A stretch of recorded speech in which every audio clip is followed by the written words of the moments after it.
Okay, we are going to start with the theory for the grammar section. This is a summary of all the theory that you need for the grammar section of the verbal section, the reading and writing section. It's called reading and writing section, but you don't really have to write, you just have to answer grammatical questions.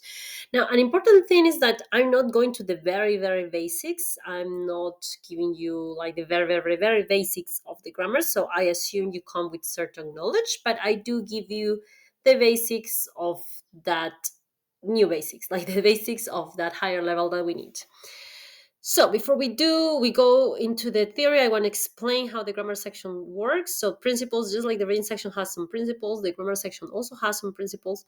So just like in the reading section, everything has to be in the text. Here the principles are: everything follows grammatical rules. Everything. There is nothing that can break any of the grammar rules. Just like you do not break math rules, you don't break grammar rules. This is important because in a way grammar is more similar to math than it is to reading. It's not as subjective as this word corresponds to this word or this word has this meaning. No. It's like 3 plus 2 is 5, and you never break that rule. When you add up, you add up. So you always put the comma where you put the comma. You cannot put the commas where you're not supposed to put the comma, and that's it. You don't break these rules. Then the second principle is the same as in the reading, which is don't try to understand everything. Don't try to understand the full sentence. Just follow the grammar rules. Just eliminate whatever it's wrong and leave whatever is right, regardless of whether you actually understood or not. Remember, this doesn't mean that you don't have to understand anything. It means you don't have to understand everything, which means you do have to understand something. And finally, just like in the reading section, also, whatever the text says, it means it. Do not try to correct the text. Okay. So, an important thing is like sometimes the right answer or different alternatives have different meanings. Like the right answer may have a different meaning than the wrong answers. And that's okay because, again, we're going to focus on the rules. We're just not breaking any rules. Okay, copy these principles, pause it and copy it. We're going to move on.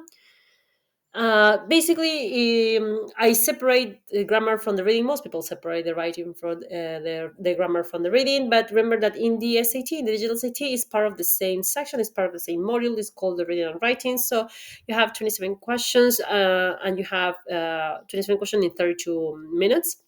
You have two of these modules, and the second module depends on the first module, as I explained in the overview video. Okay, things you want to do, very simple: be specific, use proper grammar, eliminate wrong answers. Here we don't really use process of elimination.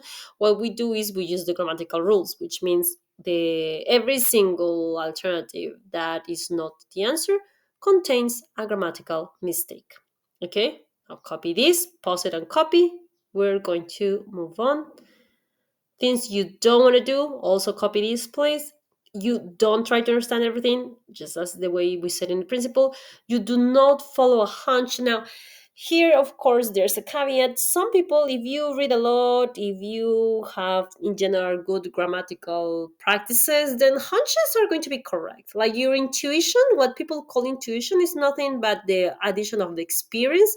The more correct experiences, or quote unquote correct experiences you have, the more your hunches are going to be correct. But if you don't have that much experience, your intuition, your hunches are just going to be loose, which means your hunches are not a good indicator. But if in general, and this is case by case, this is a case by case scenario, if in general your hunches tend to be correct, go ahead, follow your hunches, whatever. Especially if you don't have that much time to learn a lot of grammar, or if you don't really know the grammar, or if you don't really memorize the rules, but you know this is right and you know this one is wrong and you don't know why, but you usually 90% of the time are correct. That's the answer. Go ahead.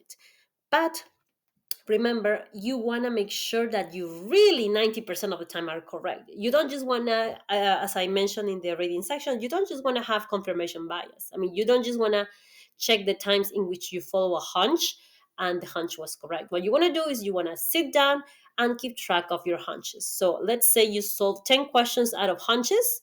How many of those 10 questions were actually correct? And if 9 of those 10 questions are correct, then maybe your hunches are right. But if 5 of those 10 questions are correct and all of those were solved from hunches, then you're just as good as flipping a coin, which means just don't follow your hunch. Okay, then according to that, also don't choose the first one that sounds right. And this is very important. Sometimes what sounds right is not what is right. life advice right there. So sometimes the way we speak, the way we communicate with each other, the way we listen to English in songs, in movies, even in books, is not the correct way to write, or, well, quote unquote correct, right? Remember, this is just people decided that there are rules and we just follow those rules because we're playing their game, not because nature actually has a correct or incorrect way of speaking. It's just that for the test that we're taking, this is not the quote unquote correct way. So don't just check something because you think it sounds correct. And finally, don't leave blank questions. Remember, better wrong than blank. Guess if you have to guess. Follow your hunch if you have to you have to follow your hunch. Just don't leave it blank. Okay. General strategy for this is we read the text, we read the specific sentence in which the blank is, we go to alternatives, and we eliminate alternative by alternative using grammatical rules that we're going to learn. So all of these videos are just about learning these grammar rules, and that's it. Copy this. Okay, this is very to the point. Again, this is very more similar to the math section than to the reading section.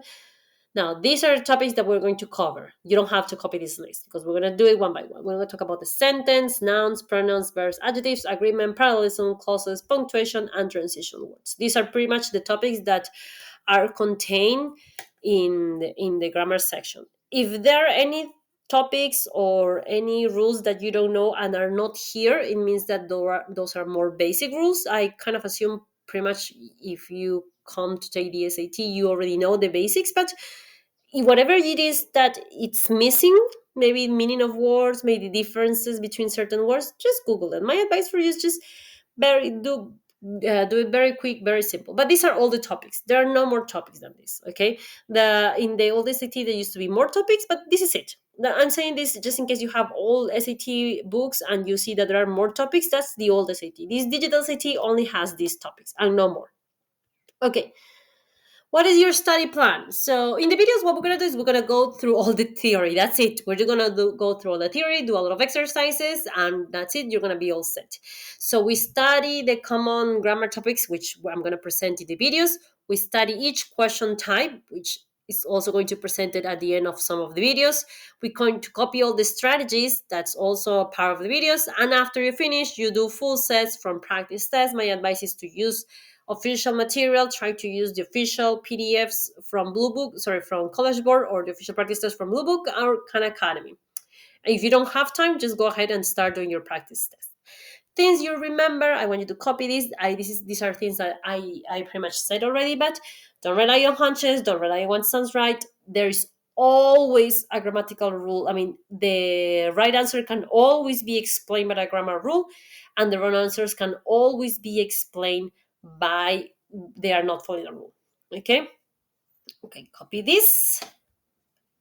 Okay. Now, as material, Erica Meltzer, the author of the reading book, also has a grammar book. I do recommend that book. That's my favorite book for these topics. I don't use this author for math, but I use it for verbal section because I think it's the best. But you can also just not use the book and use official practice tests, use Khan Academy, or again, if you don't have the time, let's say your exam is in 2 weeks or in 1 month, just use full practice tests. Just go ahead and start practicing. Okay, so that's it. And we are going to start with the theory in the next video.